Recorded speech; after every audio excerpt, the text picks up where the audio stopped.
We're back here at the Marty Lyons Foundation Celebrity Golf Classic, and joining us right now is a Jet who was a part of a team the last time they won the AFC East. Former Jets cornerback Aaron Beasley joins us now. Aaron, does that make you feel old that I 2002 was is the last time the New York Jets won a division title? You just took my thought out of my head. I'm like, damn, I'm that old.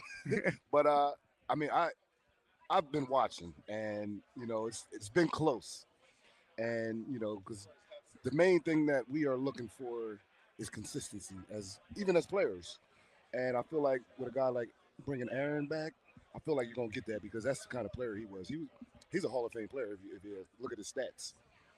It's interesting because you just missed playing with Aaron Glenn by a year, the expansion draft in 2002. I remember Jet fans devastated when they lost AG, but then you come in, of course, and you're a part of that 0-2 team. But so much of what we've heard about Aaron Glenn is that he's very Parcellian, that Bill Parcells had this huge influence on him, and the influence that Coach Parcells had on the Jets was still felt even when you were there in 2002, of course, with Herm Edwards at the time as the coach. What do you remember about the way the organization was that you were stepping into ahead of that 2002 season? Well, the thing is, I really didn't know, because I saw, playing the games against Jets. I saw, Aaron. I'm like, why is he getting released? And they let go of Marcus Coleman. So That's right. when they released both corners, it was pretty like shocking. But I just feel like, throughout everybody's career, these guys really they're going to step up this year. That's what I'm gonna So say. you're confident in Aaron Glenn Yeah, and here's the thing, when from you one got corner to another. yeah, because when you talk about that Parcells discipline, I played for Tom Coughlin for 6 years, Right, in so Jacksonville, right? I know what kind of leaders they are. Detailed, meticulous. The game plan is going to be tight, and you just got to go out there and execute. I mean, because that's the main thing. Everybody has the skills, but it's execution. And I feel like with a guy like Aaron, the foot up the proverbial boop boop. You know what I mean? So you want that kind of discipline instilled in your team because that's what it takes. It's the little things that count in this game. When you think about your playing career, being a corner in the league to what it is now, has the position changed in your opinion? Like what is asked of a corner? I mean, we were spoiled as Jet fans for many years watching, in my opinion, maybe the greatest I've ever seen and will ever see in Darrell Revis play. But when you watch this corner play in the league now, what are some of the biggest differences or maybe even similarities to when you were out there as a player? Well, there's not as much physicality, and we played. We were knocking you out. You come across that middle, it's an intimidation zone. What I see though, the one thing I don't see because I wasn't fast, so I really had to like slow people down by using technique. Well, I don't see a lot of guys like putting hands on receivers and they're bailing out of there because in this game, I mean, now the sack number is what 3.5 seconds. You have to get the ball off, and if you could slow these guys down just a tad, you help your pass rush because it's the ultimate team game because that front is going to make the secondary look good, and if you can like help them by slowing these guys down, it'll come together. When you think about the toughest receivers you had to go Ooh. against in your career, who's on that list for you? Well, I had to go against Jimmy Smith every day down in That Jacksonville. that must have been a Oh man, challenge. oh man, because my thing was I played at West Virginia. I got drafted in '96, and I didn't know who he was. But then you go out there and like, who is this? But Jimmy Smith, T.O., big, physical, strong. Uh, Randy Moss, of course. Randy Moss, first step, full speed. That kind of guy. But now you see these guys now, they're all these 6'4", 6'5" basketball players.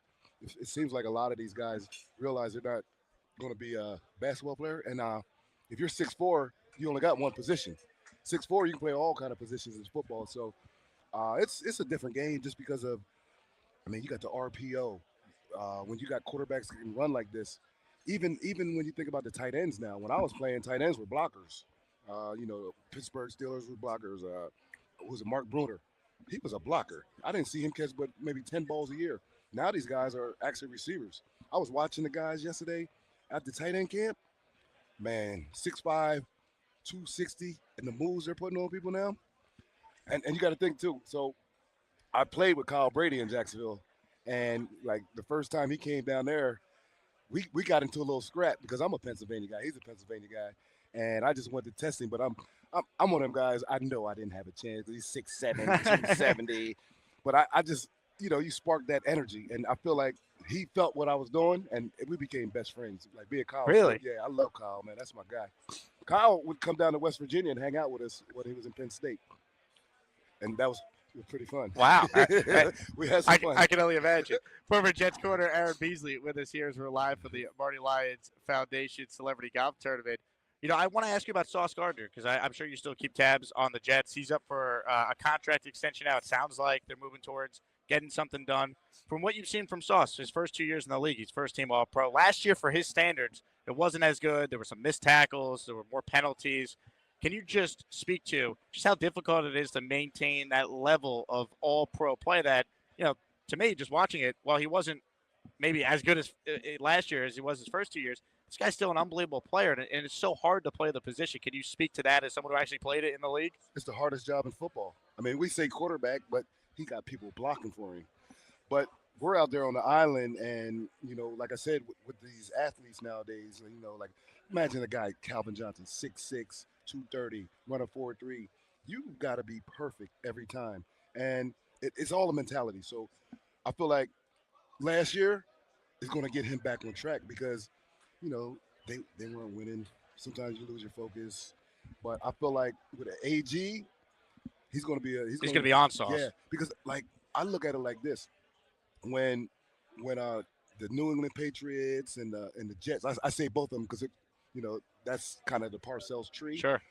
But you're going to get a lot more zone. You're going to get a lot more guys being able to put their eyes on the quarterback because nowadays it's so much harder to play man because of all these little tricky routes they run. So it's just one of the things like you're not going to be perfect every year. You're not going to make the plays you made last year, or you might make more, but you just got to go out there, try to be consistent, and just every play, grade 100. That's what I used to think. Don't even worry about the rest of the game. Just this play, grade 100. Your career, let's go back to year one with the Jets, 2002. Team is 2-5. I call that you played to win the game. That's where you know where I'm going. I've had Herm on the show a bunch. He joins me on the radio all the time. Great guy. Love him. What was it like to play for Coach Edwards? And what was it like being a player when you guys get wind of you play to win the game, iconic press conferences? You guys then go on to win the AFC East, and we don't need to talk about the fact you haven't done it since. But that moment, experiencing that press conference, did it rally the guys in the locker room? What was it like being a part of all that and that run to the playoffs in 2002? It really did because it showed that he knows football. He knows, like I was just talking about, you're not going to make every play. You're not going to win every game. But it's just come out there in the next game, stack a win. Then you do it again. You just stack wins. And like I said, every play is a win. You stack a win. But you guys made the quarterback change, the Chad as well. Mm-hmm. What was it like watching him on the practice field and then become the starting quarterback that season? Sometimes it's just a spark of energy. Like Benny wasn't playing that bad, but we needed some kind of spark. And Chad came up in there. He saw things differently, and he just made the plays. I mean, throwing to Lavernius and Santana Moss isn't hard to do, for them guys. Was it hard to cover them in practice, by the way? Corbett as well? Corbett. I played against Corbett in that playoff game. Right. I played in the 98 Jaguars. The divisional round, yeah. Yeah. And Corbett is he's not fast, but he's so shifty and crafty.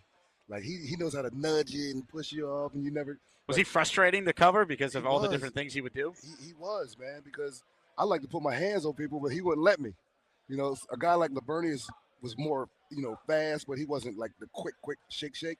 But Santana was both of them. Santana was quick shake, and then first step full speed. And it'd be fun because think about it. I only ran a 4.6, and I'm out here covering guys that run 4.2. And to me, I love that challenge. Being physical, trying to put some hands on somebody, and letting Mo and John Abraham get there.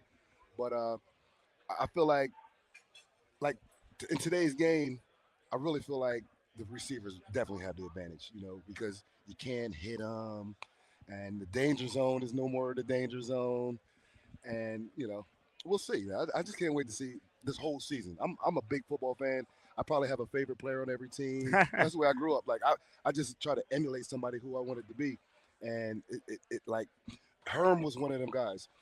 Grew up an Eagles fan, And like that was one of the main factors. I'm like, Herm Edwards called me.